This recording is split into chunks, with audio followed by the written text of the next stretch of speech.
हाय दोस्तों, आप लोग देख रहे हैं टेक बुल्लू। और आज मैं बेसिकली लेके आया हूँ, एक सिंपल चीज़ लेके आया हूँ। कोई ज़्यादा टेक्निकल नहीं है, लेकिन एक ऐसी चीज़ के बारे में मैं बात करूँगा, बेसिकली चेकबुक के बारे में।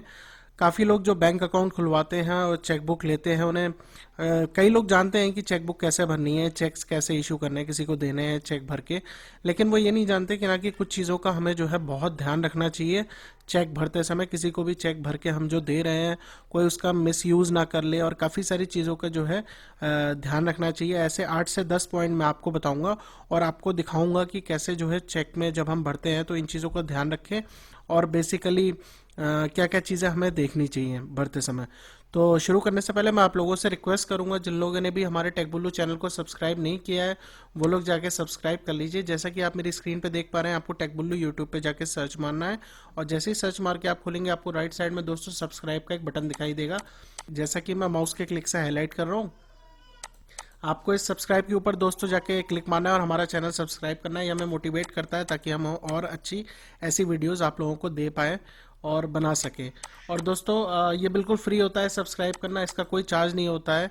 और आप मोबाइल से अगर वीडियो देखते हैं तो आप मोबाइल में भी जाके सब्सक्राइब कर सकते हैं चैनल को, और आपको रेगुलर अलर्ट्स आएंगे कोई भी नई वीडियो आएगी तो दोस्तों चलिए फिर शुरू करते हैं। तो दोस्तों ये वीडियो मैंने इसीलिए बनाई है कि मैं आपको बता सकूं कि ईजिली कैसे चेक भरते हैं और किन किन बातों का ध्यान रखते हैं। आप लोगों में से काफ़ी लोग जानते होंगे इन बातों को, लेकिन कई लोग जो हैं नहीं जानते होंगे। और फ्यूचर जैसे कि नेट बैंकिंग, इंटरनेट बैंकिंग और मोबाइल बैंकिंग का है, तो चेक्स भी धीरे धीरे ऑब्सोलीट होते जाएंगे। लेकिन आजकल के ज़माने में भी दोस्तों, जैसे जो कोई लोन लेता है तो वो जो बैंक है वो आपसे कैंसल्ड चेक मांगता है कि आप कैंसल्ड चेक मुझे दीजिए। तो आपको सबसे पहले एक बात का ध्यान रखना है, कैंसल्ड चेक जब आप देते हैं तो आपको कैसे कैंसिल करके देना है दोस्तों चेक, तो इस चीज़ का बहुत ध्यान रखिएगा। और दोस्तों मैं आपको बता देता हूँ, एक आपको नमूना दिखा देता हूँ जैसे कैंसिल चेक का। क्योंकि लोग क्या होते हैं, जो डॉक्यूमेंट कलेक्ट करने आते हैं दोस्तों, वो कई बार हो सकता है अच्छे ना हो, वो लोग इस चीज़ का दुरुपयोग कर लें इस चेक का, तो इस चीज़ का आपको ध्यान रखना है। तो जैसे ये एक एग्जांपल है दोस्तों कैंसल्ड चेक का। तो कभी भी आपको दोस्तों चेक देना हो तो हमेशा ध्यान रखिएगा, उसमें कभी भी साइन मत करिएगा अपने। अगर वो कहता भी है तो कहना साइन की, भाई क्या ज़रूरत है, ये चेक तो मेरे ही नाम पे इशू है। क्योंकि जो भी आजकल जो चेक आ रहे हैं उन पे आपका नाम लिखा होता है, अकाउंट नंबर लिखा होता है। और अकाउंट नंबर से तो ऑब्वियसली आपके नाम पे अगर अकाउंट खुला है तो आपका नाम जो है यूज़ मतलब उस आपके नाम पे अगर अकाउंट खुला हुआ है तो आपके नाम पे ही चेक बुक इशू हुई है। तो आप हमेशा जो भी चेक वगैरह दें किसी को भी, कैंसल्ड चेक जो लोन वालों को दें, तो आपको ऐसा चेक देना है दोस्तों, ऐसे दो लाइन ऐसे खींचिएगा और बीच में कैंसल्ड लिख दीजिएगा बड़ा बड़ा। ठीक है, इससे कोई मतलब नहीं है कि कितना बड़ा है कितना छोटा है, मतलब आप ऐसे लाइनें लंबी करके दो खींचिएगा और बीच में कैंसिल लिख दीजिएगा। कभी भी साइन मत करिएगा दोस्तों अपने चेक पे, ताकि कोई मिसयूज ना कर पाए दोस्तों। ठीक है, तो ये तो है कैंसल्ड चेक। अब दोस्तों मेन चीज़ जो आते हैं मैं आपको बता देता हूँ कि जो चेक्स होते हैं बेसिकली हमें उनका कैसे ध्यान रखना है। तो कुछ बातें मैं आपको लेके चलता हूँ अपना ही। मैंने एक एग्जांपल, एक चेक भरा था, उसकी फ़ोटो मैं आपको दिखा रहा हूँ अपने स्क्रीन पे जैसे। तो दोस्तों हमेशा एक चीज़ का ध्यान रखिएगा कि जब भी आप कोई भी चेक भर रहे हैं, उसमें कभी भी कोई भी मिस्टेक मत करिएगा। मिस्टेक का मतलब ओवर राइटिंग मत करिएगा। आपने एक पेन यूज़ करा है तो वही पेन यूज़ करिएगा। कोई दोबारा से दूसरा पेन यूज़ करके ना लिखिएगा, चेक को रिजेक्ट हो जाएगा, बैंक वाला नहीं लेगा, या कोई और अपने अकाउंट में पैसे डालेगा तो वो नहीं लेगा। और चेक भी जैसे दोस्तों दो टाइप के आप किसी को दे सकते हैं। जैसे एक चेक होता है दोस्तों पैसे निकालने का, कि आपने ये चेक जमा करा अपने बैंक में और आप उससे पैसा निकाल सकते हैं। एक चेक आप लिखते हैं दोस्तों किसी के अकाउंट में पैसा डालने का, मतलब कि आपके अकाउंट से सीधा पैसा निकल के सामने वाले के बैंक के अकाउंट में चला जाएगा पैसा। तो इन चीज़ों का दोस्तों जो है ध्यान रखिएगा। अब जैसे ये जो आप चेक देख रहे हैं दोस्तों, इसमें एक बहुत बड़ी गलती है, मैंने इसीलिए दिखाया आपको ताकि मैं आप लोगों को समझा सकूं। बाकी चीज़ें इसमें सब ठीक है, मैं आपको बताऊंगा क्या क्या है चीज़ें ठीक। इसमें जो सबसे बड़ी गलती है वो दोस्तों ये है कि सबसे राइट में आप ऊपर देखिए, जो डेट लिखी हुई है दोस्तों उसमें दो कलर के पेन से है। पहले एक कलर के पेन से, दूसरा एक कलर के पेन से। तो हमेशा अवॉइड करिएगा, ओवर राइटिंग ना करें। दोबारा मतलब जैसे आपने कुछ गलती कर दी, मिस्टेक कर दी, आप काट के उसके ऊपर लिख दे रहे हैं। मान लीजिए आपने यहाँ पे पैसे भरे 2000, ठीक है, आप उसके आगे लिख रहे हैं, ऊपर नीचे आपने एक एरो बना दिया, ऊपर लिख रहे हैं 2022 ओनली। तो ये चेक्स जो है दोस्तों रिजेक्ट रिजेक्ट हो जाते हैं। अगर आप कोई भी चेक भर रहे हैं दोस्तों, तो पहले उसको जो है एक खाली पेपर पे लिख लीजिए आपको क्या लिखना है, और फिर आप जो है वैसा का वैसा देख के भर दीजिए। आप कभी भी गलती ना करिए किसी को चेक देने में, और कोई भी गलत चेक आप लीजिए भी मत किसी से। हो सकता है वो चेक बाउंस हो जाए, या फिर वो आपको जो है बेवकूफ़ बना रहा है अगर ओवर राइटिंग करी हुई है चेक में। इन चीज़ों का जो है हमें जो है ध्यान रखना है दोस्तों। और दोस्तों इसमें जो चेक में जो डेट होती है दोस्तों, वो 3 महीने तक वैलिड होती है। ये जैसे 20 तारीख और फरवरी का चेक है ये 2017 का। तो 20 तारीख से लेकर अगले 3 महीने तक, मतलब इस डेट से अगले 3 महीने 90 डेज गिन लीजिए आप, जितने भी हो गए उस डेट के बीच में ये कभी भी चेक जो है यूज़ करा जा सकता है। तो 90 डेज का पीरियड हर बैंक देता है, आप इस बीच में इस चेक को जो है यूज़ कर सकते हैं दोस्तों। और दोस्तों जो आप पैसे लिख रहे हैं रुपीस, मतलब जो आपने लिखे हैं, जैसे मैंने यहाँ पे 2000 रुपये निकालने के लिए लिखा है 2000 स्लैश और ये करके लिखा है दोस्तों, तो 2000 यहाँ पे भी वही रुपए होने चाहिए, और जो आप वर्ड्स में लिख रहे हैं 2000 ओनली, ये भी मैच करना चाहिए दोस्तों। और आप जो एक चीज़ देख रहे हैं दोस्तों कि मैंने एक लाइन खींच दी है, जैसे जो नाम लिखा है, ये चेक बेसिकली दोस्तों है कि पैसे निकालने का, क्योंकि इस पे कहीं भी मेंशन नहीं है कि ये अकाउंट में जाएगा। तो ये चेक लेके राम प्रकाश नाम का आदमी जाएगा अपने बैंक में जाएगा दोस्तों, और सीधे इस चेक को दिखाएगा। उसे किसी ने चेक दिया होगा ना दोस्तों, जिस अकाउंट नंबर का ये जो चेक होगा उस बंदे ने चेक दिया होगा, राम प्रकाश के नाम पे काटा है, और राम प्रकाश जाएगा इस चेक को बैंक में दिखाएगा और पैसे जो है 2000 रुपये निकाल लेगा दोस्तों। और ये जो चेक है दोस्तों, इसमें अकाउंट की पेमेंट नहीं है, मतलब ये उसके बैंक के अकाउंट में पैसा नहीं जा रहा है, ये बेसिकली जो है इससे पैसा जो है निकल रहा है कैश में। अब जो दूसरा चेक होता है दोस्तों, वो होता है, मैं आपको दिखा देता हूँ। वो दोस्तों होता है ये वाला। अब इसमें आप देखिए सबसे लेफ्ट में ऊपर की साइड जो है मैंने 2 लाइनें खींची और बीच में लिख दिया A/C पेई। तो A/C का मतलब होता है दोस्तों अकाउंट पेई। इसका मतलब है राम प्रकाश जाएगा बैंक में, चेक जमा करेगा, और जिस बंदे ने उसे चेक दिया उसके अकाउंट से ये 5,000 रुपये का चेक है, जैसे 5,000 रुपये निकल के इस राम प्रकाश के जिस अकाउंट में अपना जो है चेक जमा करेगा उस अकाउंट में पैसे आ जाएंगे। इस चेक से वो कैश नहीं निकाल सकता बैंक से। तो इस चीज़ का दोस्तों आपको बहुत ध्यान रखना है, कभी भी आप जो किसी को चेक दें तो आप अकाउंट पे ही वाला दें। जो मैंने पहले वाला जो चेक दिखाया था दोस्तों, वो वाला आप चेक देंगे तो उससे कोई भी बंदा जो है पैसे निकाल सकता है, ये वाला दोस्तों।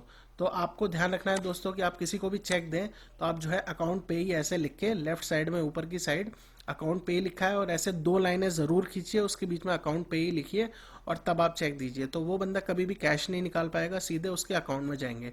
अब जैसे हम लोग लोन लेते हैं या फिर कोई और भी फॉर्मेलिटी के लिए, मान लीजिए डीमैट अकाउंट वगैरह खुलवाया, तो हम जो चेक देते हैं दोस्तों, तो हमेशा ध्यान रखिएगा कि ऊपर कभी भी आप चेक दें तो ऊपर ऐसे 2 लाइनें खींच के अकाउंट पे ही लिख दीजिएगा।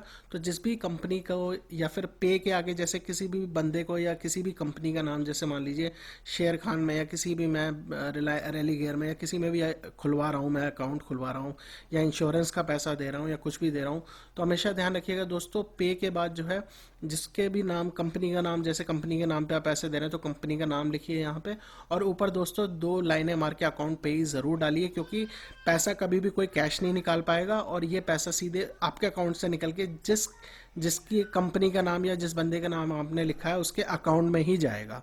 तो ये चीज़ बहुत ध्यान रखिएगा दोस्तों। अब जैसे दोस्तों ये देखिए परफेक्ट चेक है, इसमें जैसे अकाउंट पे ही लिखा है मैंने, और नाम लिखा है, पैसे लिख दिए हैं, और इसके आगे मैंने जो है कोई भी गैप नहीं छोड़ा। तो इस चीज़ का बहुत ध्यान रखिएगा, आपको कोई भी कहीं भी गैप नहीं छोड़ना है। जैसे राम प्रकाश के बीच में भी जैसे बहुत हल्का सा गैप है, इसके बीच में कोई भी लेटर फिट नहीं कर सकता कोई भी।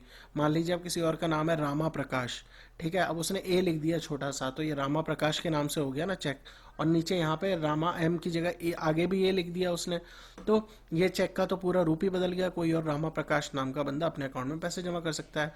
तो इस चीज़ का बहुत ध्यान रखिएगा। जैसे ये राम प्रकाश है, इसके बीच में कोई गैप ना हो, नाम वगैरह आप जो लिख रहे हैं, मैंने हल्का सा गैप आपको दिखाने के लिए ही दिया है। और नाम के बाद कोई भी जो स्पेस बचता है उसको पूरी लाइन ऐसे खींच दीजिएगा, जैसे मैंने दिखा रखी है। ऐसे ही आपने 5,000 ओनली, जैसे मैंने रुपए लिखे उसके आगे पूरी लाइन खींच दीजिएगा, ऐसे पूरा जो है स्पेस भर दीजिएगा। अब ये नहीं है कि यहाँ पे आप स्पेस छोड़ देंगे तो आगे जो है बंदा कुछ भी लिख सकता है। अब आपने जैसे फिगर में लिखे 5000, तो इसके बाद ओनली जरूर लिखिएगा। ओनली का मतलब ये होता है कि इसके आगे बंदा कोई भी चीज़ नहीं जोड़ सकता, जैसे 5000 and 500 नहीं लिख सकता, तो ओनली का मतलब है ये वैल्यू यहीं तक ख़त्म हो गई और 5,000 रुपये ही का ही ये चेक है। सेम जैसे ही हमने यहाँ पे 5,000 रुपये यहाँ पे लिखे हैं स्लैश और ऐसा लिखा है, तो ये मैच करनी चाहिए चीज़ें एक्चुअली। और दोस्तों एक चीज़ और है, मैं थोड़ा सा बताना भूल गया कि अकाउंट पे ही जब आप डाल रहे हैं दोस्तों, तो इसका मतलब है कि दूसरे के अकाउंट में पैसा जमा होगा आपके अकाउंट से निकल के। और दोस्तों यहाँ पे आपको ये काटना भी होगा धारक को, और बियरर जो यहाँ पे लिखा हुआ है ना, जो मैं माउस के क्लिक से हाईलाइट कर रहा हूँ दोस्तों यहाँ पे, ये इस चीज़ को जब आप किसी के अकाउंट में पैसा डालने वाले हैं या किसी को भी चेक दे रहे हैं कि उसके अकाउंट में ही जाए, तो आपको यहाँ पे लेफ्ट साइड में ऊपर ये मार्क खींच के अकाउंट पे ही तो लिखना ही है। साथ में आपको दोस्तों राइट साइड में यहाँ पे जितने भी चेक होंगे वहाँ पे लिखा होगा या धारक को या और बियरर। बियरर का मतलब होता है कि जो है पैसे निकालेगा कैश में। तो आप ये चीज़ ये लाइन से काट दीजिएगा इस चीज़ को जब भी आप अकाउंट वाला चेक दे रहे हैं। और जब आप जैसे नॉर्मल चेक दे रहे हैं कैश निकालने का, कि कोई बंदा जाके कैश निकाल ले, तो आपको यहाँ पे अकाउंट पे ही लिखने की ज़रूरत नहीं है जैसा कि मैं दिखा रहा हूँ। और यहाँ पे आपको काटने की भी ज़रूरत नहीं है। बियरर और धारक मतलब ये बियरर धारक का मतलब है जिस बंदे के भी नाम पे जो चेक है वो जाके कैश निकाल सकता है बैंक से। तो आपको यहाँ पे अकाउंट पे ही लिखने की ज़रूरत नहीं, और आपको यहाँ पे जो है बियरर जो है काटने की ज़रूरत नहीं है। वो बंदा जाके कैश सीधे बैंक से निकाल सकता है। तो जैसे दोस्तों अब यहाँ पे एक चीज़ और मैं बता देता हूँ आपको, कभी भी कोई मिस्टेक ना करें, जैसे मैंने बताया नाम वाम गलत ना लिखें। और दोस्तों एक चीज़ और ध्यान रखिएगा, आप कभी भी सिग्नेचर करें चेक पे तो वही सिग्नेचर होने चाहिए जो आपने अब बैंक अकाउंट खोलते समय डाले थे, नहीं तो चेक रिजेक्ट हो जाएगा। क्योंकि वो लोग जो है ऑनलाइन चेक कर लेते हैं आपने सिग्नेचर क्या करे थे जब आपने जो है बैंक अकाउंट खोला था। तो सेम सिग्नेचर किसी को भी चेक इशू कर रहे हैं, सेम सिग्नेचर आपके होने चाहिए। और जहाँ पे लिखा होता है ना सिग्नेचर या प्लीज साइन अब, जैसे यहाँ पे लिखा है उसके ऊपर आपको साइन करने हैं दोस्तों। और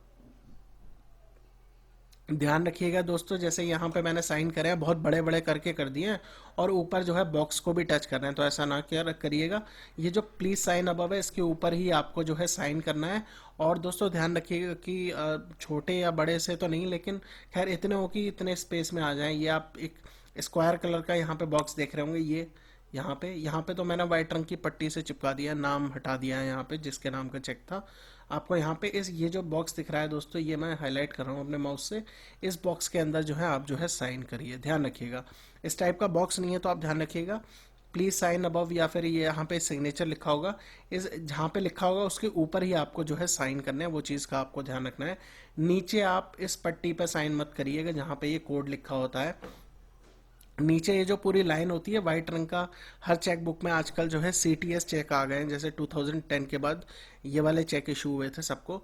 तो इसमें दोस्तों ये नीचे एक वाइट रंग की लाइन होती है और इसमें ये कोड होते हैं, ये 0008 लिखा है, ये 1104, ये पूरे यहाँ तक कोड लिखे होते हैं। ये दोस्तों इसमें MICR कोड होता है। तो इसको दोस्तों हमें जो है ख़राब नहीं करना होता है। तो ये पूरी की पूरी ये जो वाइट पट्टी दिख रही है आपको नीचे, इसमें आपको कुछ नहीं लिखना है, इसको फाड़ना भी नहीं है और बिल्कुल मोड़ना भी नहीं है इस पट्टी को। जैसे यहाँ पे ये मुड़ा हुआ है तो ये सीधा हो जाएगा, मतलब आपको जैसे मोड़ना नहीं है, यहाँ पे कुछ भी करना नहीं है, टेम्पर नहीं करना है बेसिकली। यहाँ पे कुछ लिखना नहीं है, कुछ काटना नहीं है, यहाँ पे कुछ नहीं करना, इस वाइट पट्टी को ऐसे ही रखना है। और चेक को आपको जो है दोस्तों मोड़ना नहीं है, जितना आप सीधा रखेंगे उतना अच्छा है। और ये सिग्नेचर वगैरह आप जो है इस वाइट पट्टी पे नहीं करना है, जैसा कि मैंने बता दिया सिग्नेचर जहाँ पे लिखा है उसके ऊपर ही आपको जो है सिग्नेचर करने होंगे। तो MICR कोड को आपको जो है टैम्पर नहीं करना है। और चेक जो आप दे रहे हैं दोस्तों ये फटा हुआ नहीं होना चाहिए कहीं से भी, और बिल्कुल सिंपल स्ट्रेट होना चाहिए, सीधा मुड़ा हुआ नहीं होना चाहिए। इन चीज़ों का जो है दोस्तों आपको ध्यान रखना है। और दोस्तों सबसे इम्पॉर्टेंट बात जो है मैं आपको बताता हूँ, सबसे इम्पॉर्टेंट बात क्या है, जो भी आप चेक इशू करते हैं किसी को देते हैं तो उसका एक रिकॉर्ड रखिए। चेक का नंबर होता है दोस्तों, वो आपको जो है एक जगह रख लीजिए, या फिर जिस भी नाम का आप जो जिस भी बंदे को चेक इशू कर रहे हैं जितने रुपए का, वो आप जो है लिख के रख लीजिए कहीं पे। तो पहले ज़माने में लोग लिखते थे, चेक बुक पे लिख लेते थे, तभी उन्हें जो है अगली चेक बुक इशू होती थी। तो इस चीज़ का आप जो है ध्यान रख सकते हैं। किसी को भी चेक दे रहे हैं तो आप जो है लिख के रख लीजिए कि आपने कितने का चेक किसको दिया है। और बेसिकली एक हो सके तो एक स्क्रीनशॉट या फोटोकॉपी आप अपने पास रखिए। फोटोकॉपी नहीं तो एक मोबाइल से पिक्चर लेके जो है आप रख सकते हैं दोस्तों। तो ये सारी चीज़ें हैं दोस्तों जो मुझे लगा आप लोगों से शेयर करनी चाहिए। बहुत ही सिंपल है मुझे पता है, लेकिन ये ऐसी चीज़ है दोस्तों जो लोग नहीं जानते चेकबुक यूज़ करना या जो पहली बार कर रहे हैं उन लोगों के लिए मुझे लगा ऐसा वीडियो मुझे जो है बनाना चाहिए। तो आशा करता हूँ दोस्तों आपको ये मेरा वीडियो जो है पसंद आया होगा और अच्छा लगा होगा छोटा सा। अगर अच्छा लगा हो तो प्लीज़ लाइक ज़रूर करिएगा और सब्सक्राइब करिएगा टेक ब्लू चैनल को, ताकि हम और अच्छी वीडियोस आप लोगों को ऐसी बना के दे सकें। एंड दोस्तों keep sharing and keep motivating us. Thanks for watching दोस्तों and have a good day.